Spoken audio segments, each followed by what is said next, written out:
What's up guys, it's Lord of the Cubes, and today I'm going to be talking about how the Rubik's Cube works. This is not actually a tutorial on how to solve it, although that will be coming out at the same time as this video, but I would recommend watching this video, or at least the 3x3 section of it, if you plan on learning how to solve the Rubik's Cube with my tutorial.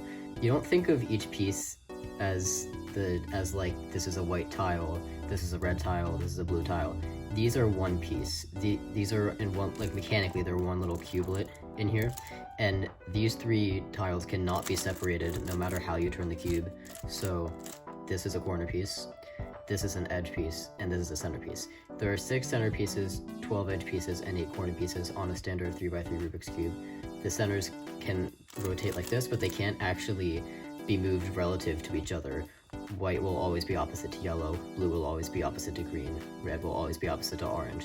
Keep this in mind when solving the cube. As you get farther into solving the cube, it's going to be harder to put more pieces together, as you will have a large amount of pieces already solved and you don't want to mess it up. There is no move you can make other than this that won't mess up the cube, but you can't solve the yellow side that way. So in order to solve the top layer in this case, you would need to do an algorithm. An algorithm is basically a series of moves that deconstructs what you've already put together on the cube and puts it together in a better way. There are 6 letters that are used in the notation of algorithms. R for the right side, L for the left side, U for up, D for down, F for front, and B for back. Let's use F as an example for this next part, where we'll talk about the 3 ways that you can turn each side.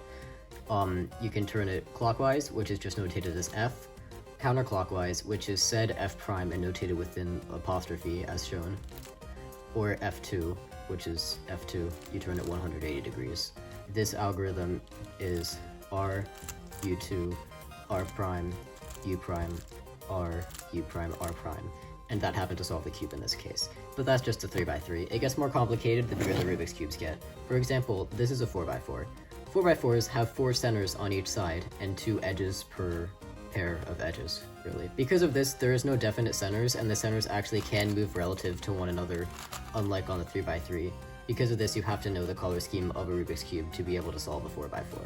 Algorithm notation for 4x4 is going to be a little bit different from 3x3 because you also have multiple middle layers here. Use R as an example for this part. There's R with an uppercase R, that's just turning the outer layer. R with a lowercase r is turning the inside layer here, and if you want to turn both layers, that is notated as R with a lowercase w, and it's said R wide. This notation is also used in 5x5 as well.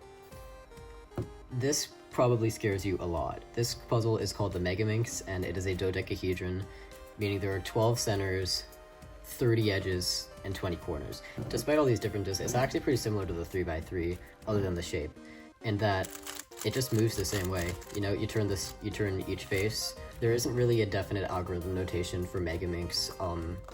It kind of varies depending on what step you're on. It's really solved in a very similar way, so if you're going to learn Megaminx, I would suggest learning 3x3 first. Same goes for 4x4, learn 3x3 first. The Pyraminx, on the other hand, is a completely different puzzle. There are 4 axes that you can rotate the cube by, and those are actually on the corners, not the faces. So the corners turn like this. These 4 corner pieces on the edge are always going to be connected to this piece here, so in any case, it doesn't even matter. You could solve these like at the beginning of your solve or at the end, but these 4 corner pieces don't actually interact with any of the rest of the puzzle or each other. These pieces here are considered edge pieces, and these pieces here are considered center pieces despite not being in the actual center of the puzzle, simply because of how the puzzle rotates by these pieces, which are called the centers. And similar to the way these 3 tiles of the corner piece are bound together, like these 3 center pieces right here, these are always going to be stuck to each other. The algorithm notation for Pyraminx is as follows: R for right, L for left, same deal, B for back, and U for up. And you're going to hold it like this. And if you want to rotate these corners on the Pyraminx, that's notated with lowercase letters instead of uppercase. So like this would be lowercase r, lowercase l, b, u, etc. The last puzzle I'm going to go over in this video is the Skewb. The Skewb is a very interesting puzzle because of the way it moves. There are 8 corners and 6 centers, but no edges, as you can see. And it turns in half, like this, about 2 of the corner pieces The algorithm notation for Skewb is pretty weird, but the method that I know for Skewb doesn't really have any algorithms, it actually only has one. You don't need to learn any puzzles before learning Skewb, same goes for Pyraminx, because these two puzzles, as you can tell, are just completely different from the other three that I've gone over.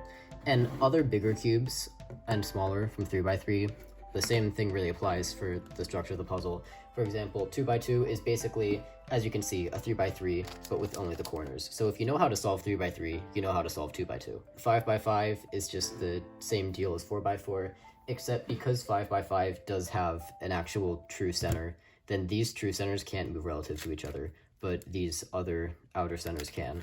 So yeah, I hope you enjoyed this video, and I hope it was helpful to you in learning how to solve Rubik's Cubes.